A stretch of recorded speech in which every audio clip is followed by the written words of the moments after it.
নমস্কার বন্ধুরা, আজ আমরা আবারও চলে এসেছি আপনাদের সামনে নতুন একটা ভিডিও নিয়ে। সামনেই শ্রাবণ মাস আসছে, আর শ্রাবণ মাস মানেই বাবা ভোলানাথের জন্ম মাস। তাই বাবা ভোলানাথের ভক্তরা শ্রাবণ মাসের সোমবার উপলক্ষে যেখানে পুজো দিতে যাবেন, তেমনই এক জাগ্রত শিব মন্দিরের সন্ধান পর্ব আপনাদেরকে দেব, যেখানে গেলে বাবা কাউকে নিরাশ করেন না। আমাদের গ্রাম বাংলার বুকেই লুকিয়ে আছে প্রাচীন এক শিব মন্দিরের ঠিকানা, পাগলাখালি। জায়গাটার নাম হয়তো অনেকেই শুনেছেন, আর যারা জানেন না তাদেরকে জায়গাটার ঠিকানা দেব, কিভাবে আসবেন, কখন পুজো দেবেন ও যাবতীয় নিয়মাবলীর তথ্য দেব।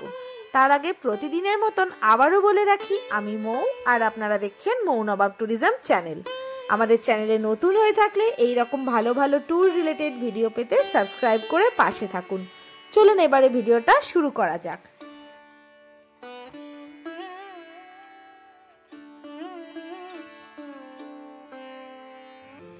তো এবারে আসি আপনারা কিভাবে পাগলাখালিতে আসবেন। আমরা আমাদের নিজেদের গাড়ি নিয়ে পরিবারের সবাই মিলে বেরিয়ে পড়েছিলাম। আমাদের বাড়ি থেকে সময় লেগেছিল প্রায় 30 মিনিট মতো। তো আপনারা কিভাবে আসবেন? নদীয়ার মাঝদিয়ার কথা হয়তো কম বেশি সকলেই শুনে থাকবেন। সেই মাঝদিয়া থেকে কয়েক কিলোমিটার দূরে পাগলাখালি গ্রাম। শিয়ালদহ থেকে গেদে লোকালে উঠলে মাঝদিয়া স্টেশনে নেমে অটো বা টোটো বুক করে যেতে পারবেন। আবার কৃষ্ণনগর থেকে বাসে আসলে কৃষ্ণগঞ্জে নেমে অটো বা টোটো গাড়ি ভাড়া করেও যেতে পারবেন। সময় লাগবে 30 থেকে 40 মিনিট মতো। আবার কৃষ্ণগঞ্জের খালবোয়ালিয়া বাস স্টপ থেকে স্বর্ণখালি বা শিমুলিয়া রোড ধরে পাগলাখালি রোডে নেমে নদী পেরিয়ে যাওয়া যায় এই মন্দিরে। গ্রাম্য পরিবেশ হলেও পাকা রাস্তা, মানে রাস্তাঘাটটা বেশ ভালোই, তাই যাতায়াত করতে ভক্তদের সেরকম কোনো অসুবিধা হবে না। প্রতিদিন অসংখ্য ভক্ত আসেন এই মন্দিরে তাদের মনোবাসনা জানাতে, আবার কেউ আসেন তাদের মনস্কামনা পূর্ণ হওয়ার পূজা দিতে। সপ্তাহে 7 দিনই এখানে পুজো দেওয়া হয়, তবে অন্য দিনের তুলনায় সোমবার এবং বৃহস্পতিবারে ভক্তদের সংখ্যা একটু বেশি থাকে। আর সামনেই আসতে চলেছে শ্রাবণ মাস, বাবার জন্ম মাস। এই মাস উপলক্ষে প্রতি সোমবার ও বৃহস্পতিবার এখানে মেলা বসে। আমরা গেছিলাম জানুয়ারি মাসের দিকে, তখন হালকা হালকা শীত ছিল, আর দিনটা ছিল রবিবার এবং খুব সকাল সকাল গেছিলাম, তাই ভিড়টা একটু কম ছিল। গ্রাম্য পরিবেশের মধ্যে অবস্থিত এই মন্দির যে কত মানুষের ভরসাস্থল তা একবার না গেলে বুঝিয়ে বলা মুশকিল। এই পাগলা বাবার মন্দিরে পুজো করে যদি কোনো ভক্ত তার মনোবাসনা জানান, তবে সেই মনস্কামনা অবশ্যই পূর্ণ হয়, এরকমই বিশ্বাস রয়েছে ভক্তদের মনে। শোনা কথা, পাগলাখালি এতই জাগ্রত যে কোনো মানুষ এখান থেকে খালি হাতে ফিরে যান না। মন্দিরের সামনেই বিভিন্ন দামের পূজার সামগ্রী বিক্রি করা হয়, ফলে ভক্তদের পূজার সামগ্রী সংগ্রহ করতে তেমন একটা অসুবিধা হয় না। পাগলা বাবা যে কতটা জাগ্রত এটা যে শুধুমাত্র আমি শুনে ভিডিও করতে চলে এসেছি এরকমটা কিন্তু নয়। আমার ক্ষেত্রে আমি বহুবার নিজে এখানে এসেছি পুজো দিতে, এবং পাগলা বাবা আমার মনের বাসনাও পূরণ করেছেন। সেই টানেই প্রতি বছরই আমি প্রায় একবার করে এখানে চলে আসি। মনস্কামনা পূরণ হলে আবার এসে পুজো দিতে হয়, এরকমটাই এখানকার নিয়ম। আর যদি কেউ মনে করেন এই মন্দিরের উদ্দেশ্যে কিছু দান করবেন, তবে সেরকম ডোনেশন দেওয়ারও ব্যবস্থা রয়েছে মন্দিরের ফান্ডে।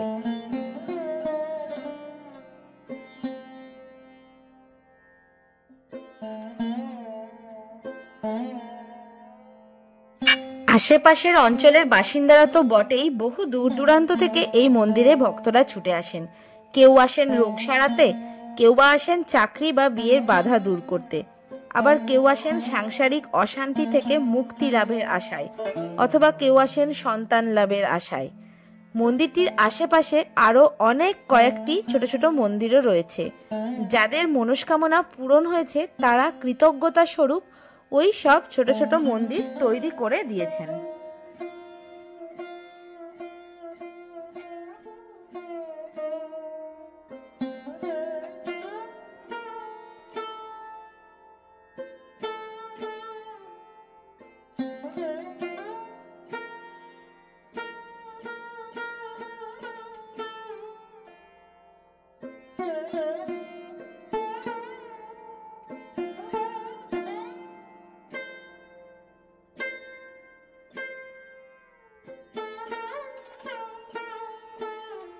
এখানে আসা ভক্তদের জন্য সম্পূর্ণ বিনামূল্যে রান্না করা খাবার বিলির প্রথা রয়েছে এখানে।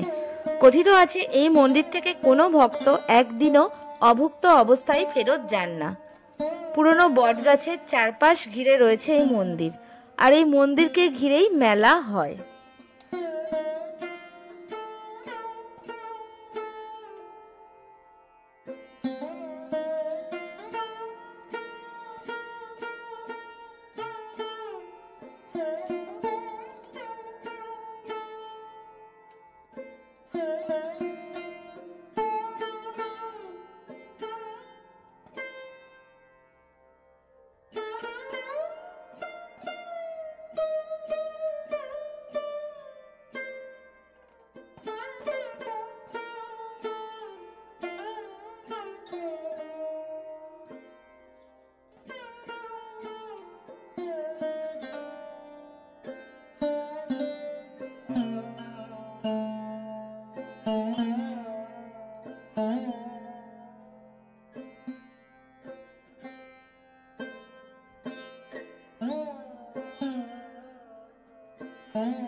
মন্দিরে পুজো দিতে গিয়ে একটু চারপাশের মেলাটা ঘুরে নিয়ে আমরা চলে আসলাম নৌকো চড়তে।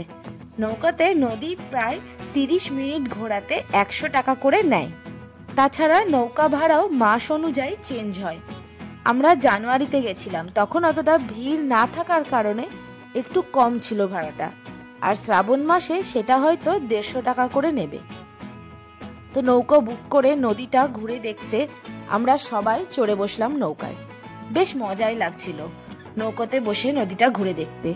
কখন যে আধা ঘন্টা সময় কেটে গেল টেরই পেলাম না।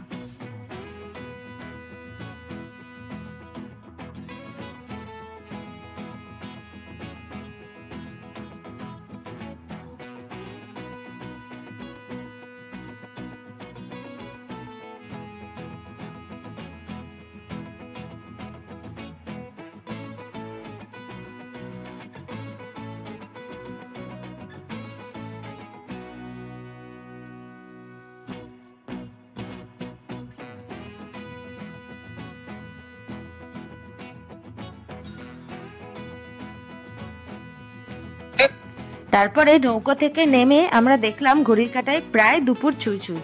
তখন আমরা চললাম ভোগ গ্রহণের উদ্দেশ্যে।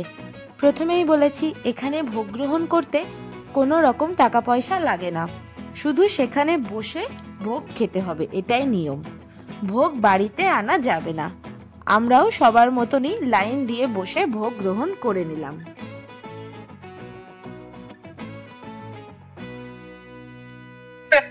আমাদের পাগলাখালীর ব্লগটি আজকের মতন এখানেই শেষ করছি। ভিডিওটা কেমন লাগলো কমেন্টে জানাতে ভুলবেন না। ভালো লাগলে প্লিজ একটা লাইক ও শেয়ার করে দেবেন, যাতে করে আপনাদের মতন আরো অনেকের কাছে ভিডিওটা পৌঁছাতে পারে।